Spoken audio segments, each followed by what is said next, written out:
ஏசப்பா கோடி கோடி ஸ்தோத்திரம். நான் இந்த பலிபீடத்தில் நிற்கிறதுக்கு மிகவும் பெருமைப்படுறேன்.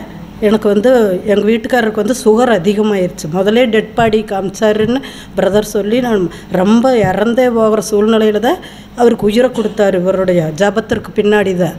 அப்புறம் நான் இந்த கையில் 2 ஊசி 8.1 7.1 போட்டுகிட்டே இருக்கணும். அவராக கை அரிப்பு தாங்க முடியாது, நான் ஊசி போட மாட்டேன் அப்படின்னு அவராக நிறுத்திட்டார்.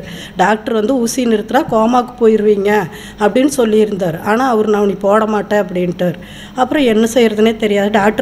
டாக்டர்கிட்ட போகவே இல்லை. அப்புறம் பிரதர் கூப்பிட்டு சொன்னேன், 1 லிட்டர் தண்ணி எடுத்துக்கங்க சிஸ்டர் அப்படின்னாங்க. அப்புறம் அதுக்கு எடுத்து ஜெபிச்சு வச்சுருந்து சாயந்தரம் வேலைக்கு விட்டு வந்தோன்னு கொடுத்தேன். இன்னும் அவர் மாத்திரை மட்டும்தான் எடுத்துக்கிறாரு. அந்த பவர் ஊசி போடுறவே இல்லை, சுகர் செக் பண்ணுறதும் இல்லை. அவர் சூப்பராக இருக்கார்.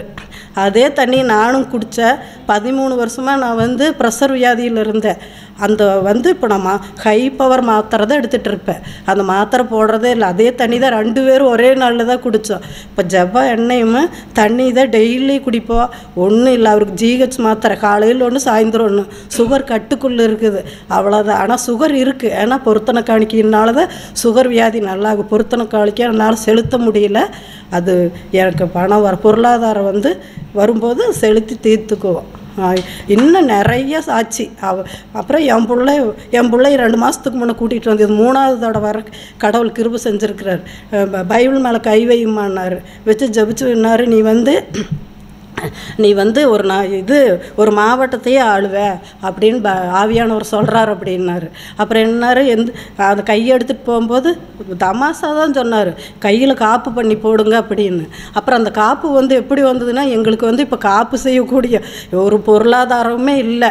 எல்லாமே இதுதான். நான் கொரோனாவில் முதல்ல ரொம்ப சீரியஸாகி எல்லா பொருளாதாரத்தையும் இழந்து நிற்கிறேன். அப்போ கொஞ்சம் எல்லா நகையும் பேங்க்கில் இருக்குது. அப்போ நகை கம்மியாக வெட்டி இருக்கும்போது வச்சது, கம்மியாக விலைக்கு வாங்கினப்போ. இப்போ நகை விலை ஏறிடுச்சா. அப்போ வருஷ கடைசியில் வட்டி கட்ட வேண்டிய சூழ்நிலை அதிலிருந்தே கொஞ்சம் சின்ன சின்ன நகை திருப்ப வேண்டியதாக இருந்து. எப்பவுமே எதுவுமே கேட்காத புள்ள எனக்கு ஒரு வளையல் செஞ்சு கொடு அப்படின்ச்சு. உண்மையாலுமே சொல்கிறேன், பிரதர் சொன்னதை நினைக்கவே இல்லை. கடையில் கொஞ்சம் ஒரு அவளாக சேமித்து வச்சுருந்தா, அதை கொஞ்சம் போட்டு எடுக்கும்போது ஒரு அழகான காப்பு, ஒரு வாட்ச் கட்டிட்டு செய்கிற அளவுக்கு அவள் வரல. அந்த காப்பு கொண்டு வரலான்னு நினச்சேன். சரி அங்கே கொண்டு வந்தால் தொலை தூரத்தில் கொண்டாடுவது நான் போடவும் மாட்டேன், காணாமல் போயிருன்ட்டு அது வீட்டில் இருக்குது. தேவனுடைய மனுஷன் சொல்கிற ஒவ்வொரு வார்த்தையும் அவரால் வருது. அதனால் இந்த ஊழியம் கிடச்சது எனக்கு ஒரு கொள்ளை பொருள். பிரதரு சிஸ்டரு அது எனக்கு மட்டும் நான் சொல்கிறேன். ஏன்னா மற்றவங்க கேள்வி கேட்டால் எனக்கு பதில் சொல்ல தெரியாது. அது வேறு மாதிரி எடுத்துக்கூடாது. பிரதருக்கு சிஸ்டருக்கு ரொம்ப தேங்க்ஸ். இந்த ஊழியத்துக்கு ரொம்ப கடமைப்பட்டிருக்கிறேன். ரொம்ப நன்றி. கர்த்தருக்கு ஸ்தோத்திரம்.